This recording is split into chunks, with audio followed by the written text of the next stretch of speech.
Hello বন্ধুরা, আমার নতুন ভিডিওতে আপনাদের স্বাগত। আজকে সারাদিন ধরেই বৃষ্টি পড়ছে, তো ইচ্ছা হলো গরম গরম ভাতের সাথে মাছের ঝাল খাবার। তো আজ আমরা বানিয়ে নিচ্ছি সর্ষে পোস্ত দিয়ে মাছের ঝাল। তো সেই প্রসেসটাই আমি আজকে দেখিয়ে দেব। সকাল থেকেই বৃষ্টি পড়ছে দেখছো। বাজার থেকে মাছ কিনে এনেছিল, সেটা ভেজে রেখে দিয়েছি লাল লাল করে। এবার ঝালটা বানিয়ে নেব।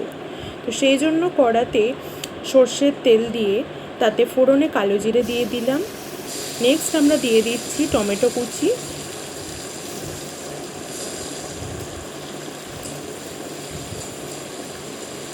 কিছুক্ষণ নাড়াচাড়া করে নিলাম। নাড়াচাড়া করার পর দিয়ে দিচ্ছি স্বাদ মতো নুন, যাতে টমেটোগুলি ভালো করে বয়েল হয়ে যায়। এরপর নুনের সাথে টমেটোগুলি ভালো করে নেড়ে চেড়ে নিয়ে আমরা দিয়ে দেব কাঁচা লঙ্কা কাটা, দিয়ে নেড়ে চেড়ে দিলাম। স্বাদ হওয়ার জন্য সামান্য একটু চিনি দিয়ে দিলাম। কিছুক্ষণ নাড়াচাড়া করবো এভাবে। নাড়াচাড়া করার পর টমেটো নরম হয়ে এলে দিয়ে দিচ্ছি স্বাদ মতো হলুদ গুঁড়ো, লঙ্কা গুঁড়ো। এবার এই সমস্ত মশলাগুলোকে সামান্য নাড়াচাড়া করার পর আমরা আগে থেকেই বেটে রাখা সর্ষে পোস্ত মগজদানা, সেই বাটাটা আমরা দিয়ে দিলাম।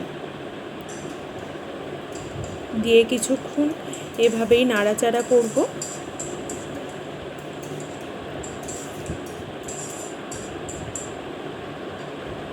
নাড়াচাড়া করার পর মশলা ধুয়ে জলটা, সেটা আমরা কড়াতে দিয়ে দিচ্ছি।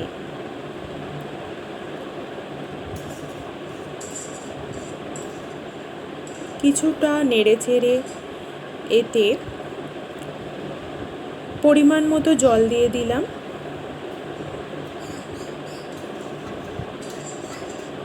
জল দেওয়ার পরে আমরা এটাকে 10 মিনিটের জন্য ঢেকে দেব। কিছুক্ষণ ফুটতে থাকবে।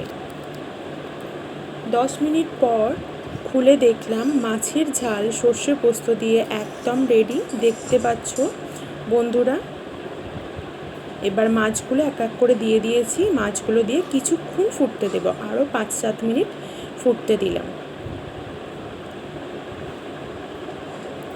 ফুটতে দেওয়ার পর ঢাকনা খুলে দেখলাম মাছের ঝাল একেবারেই রেডি হয়ে গেছে দুপুরের লাঞ্চের জন্য। তো এবারে মাছের ঝালটা একটি পাত্রে আমরা ঢেলে নিচ্ছি।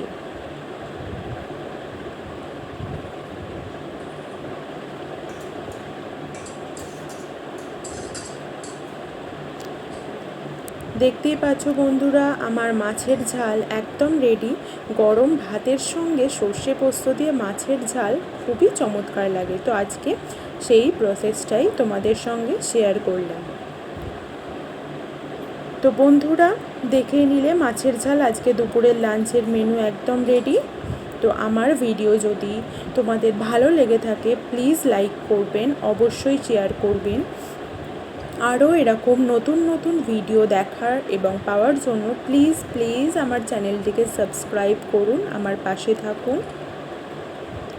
তো আজকের মতো আমি এখানেই আমার ভিডিও শেষ করছি। আবার নেক্সট ভিডিওতে দেখা হবে। আজকের মতো